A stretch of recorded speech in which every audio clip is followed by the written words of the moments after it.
Bonjour, je suis Estelle Tarot et je pratique la sophranalyse depuis 2014, donc ça fait 9 ans que j'accompagne toute personne désireuse de se rapprocher de sa nature profonde en allant mettre en lumière tout ce qui a pu l'en empêcher, c'est-à-dire toute croyance limitante, tout conditionnement, tout traumatisme, toute appartenance loyale, familiale, etc., qui conditionne et qui enchaîne finalement.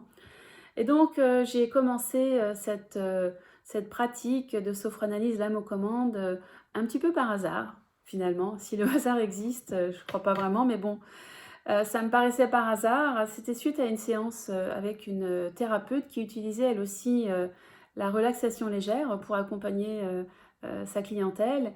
Et elle me demande, elle demande à mon âme de m'amener au tout début de ma conception. Et là, je me retrouve dans le ventre de ma mère, mais littéralement, c'est-à-dire dans ce liquide amniotique, dans ce sang qui pulse, les cellules. Et puis je sens une présence à mes côtés. Et là, d'un seul coup, je réalise que j'ai un frère jumeau à mes côtés. Et je vois son départ, je me mets dans tous mes états de tristesse, d'incompréhension, de colère, de sentiment de trahison, de l'attente. Et là, j'ai vu l'attente, ça faisait 40 ans que j'attendais son retour.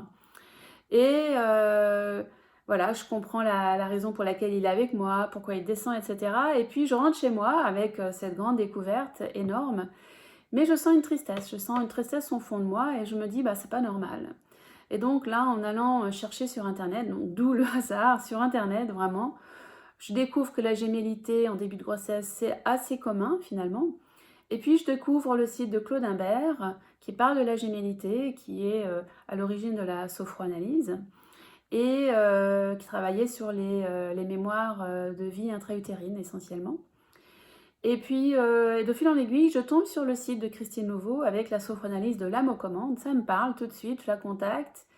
Et puis, je prends un rendez-vous avec une thérapeute et je fais une première séance où je libère la tristesse, cette tristesse, en me disant c'est tellement simple, ça n'a duré qu'1 heure, contrairement à la première séance avec cette autre thérapeute où ça avait duré 3 4 heures. Là, en 1 heure, je libère la tristesse et je me dis waouh, c'est génial, mais un peu sceptique en me disant c'est trop facile, ça va probablement revenir. Et puis, de fil en aiguille, en attendant 1 semaine, 3 semaines, 1 mois, 3 mois, bah là, je me rends compte, j'ai plus de tristesse. Et là, je me dis, c'est génial, c'est exactement ça ce qu'il me faut, ça me paraît simple, c'est puissant, je vais me former. Donc j'ai continué ma thérapie, là où j'ai découvert énormément de choses sur mon histoire, sur voilà, des pans de mon histoire, de traumatisme, et puis de tout ce que j'avais engrammé de croyances par rapport à tout ce qui s'était passé, à la fois en vie intra-utérine, mais aussi sur le transgénérationnel, la vie karmique, les vies passées. Et donc, je me forme à la sophranalyse. Là, je découvre toutes les empreintes, à la fois de tout ce qui a pu façonner, conditionner l'humanité, hein, dans qui nous sommes, avec l'histoire de l'humanité et puis toutes ces histoires familiales qui se font écho.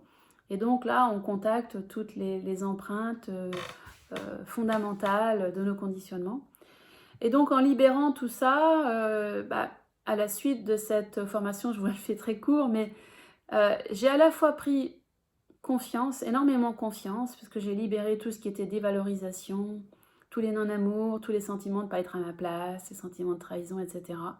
J'ai pris de l'assurance, et là j'ai pu vraiment prendre ma place, c'est-à-dire j'étais auparavant thérapeute, mais je vivotais, je pratiquais le magnétisme et je sentais que c'était pas satisfaisant. Et là, la sophranalyse, cet outil est vraiment venu confirmer tous mes pressentiments, toutes mes intuitions il fallait aller plus loin, en profondeur.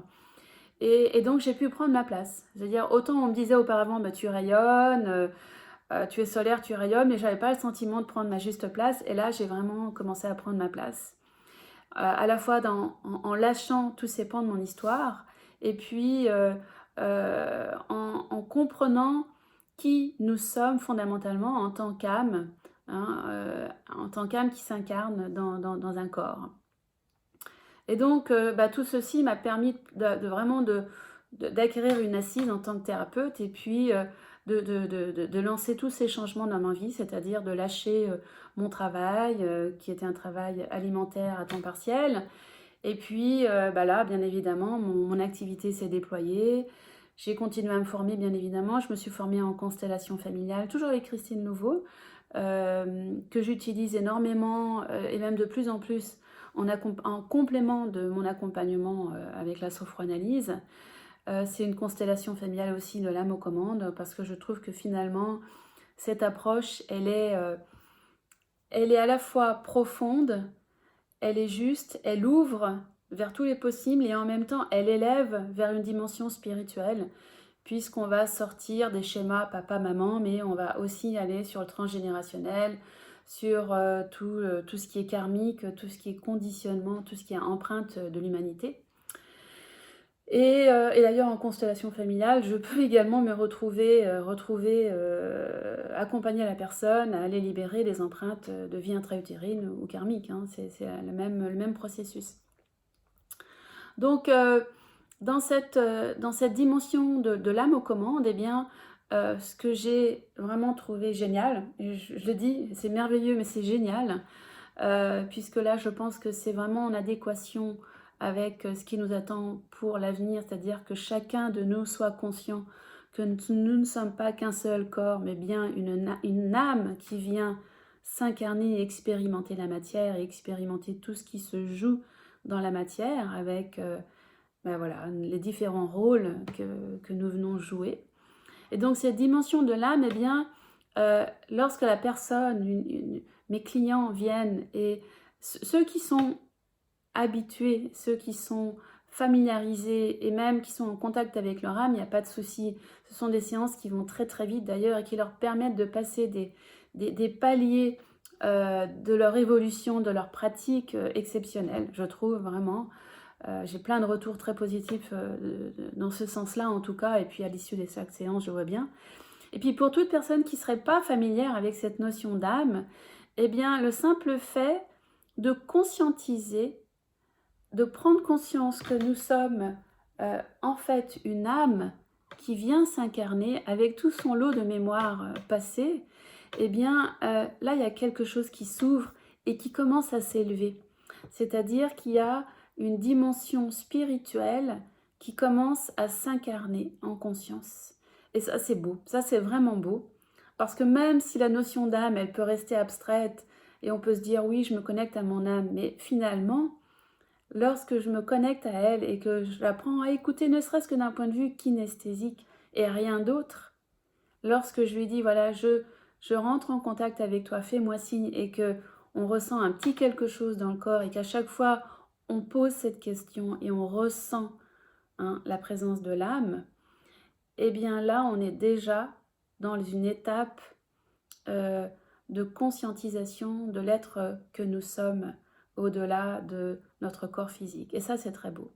Et rien que ça, je trouve que ça en vaut la chandelle. Bien évidemment, il y a tout le travail derrière. Je pense que toute personne ne pourra être fondamentalement libre que si elle libère tous les conditionnements et qu'elle prenne conscience que la famille, ce sont des conditionnements, mais que cette famille que nous avons choisie, c'est bien une famille qui venait répondre aux exigences de notre âme, qui devait retraverser de nouveau des schémas, des conditionnements, des croyances très limitantes.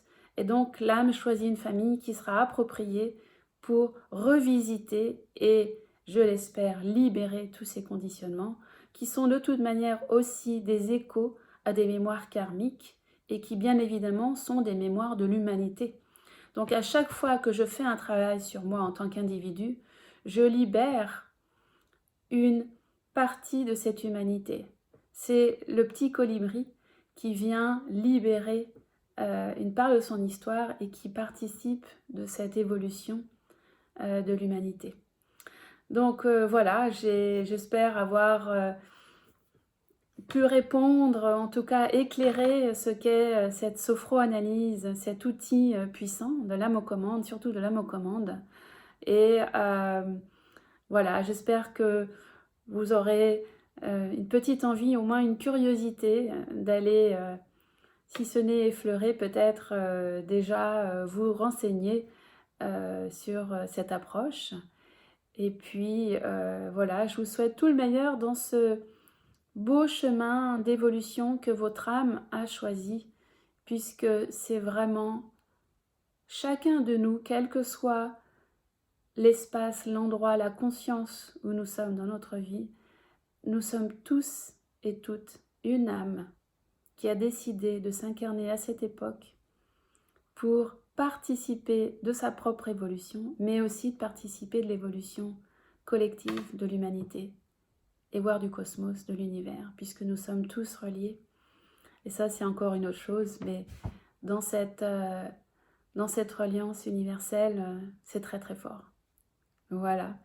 Eh ben, je vous souhaite une belle découverte et puis au plaisir de vous rencontrer ici ou là, même si nous sommes de toute manière toujours reliés en tant que collectif humain et d'âme. À très bientôt.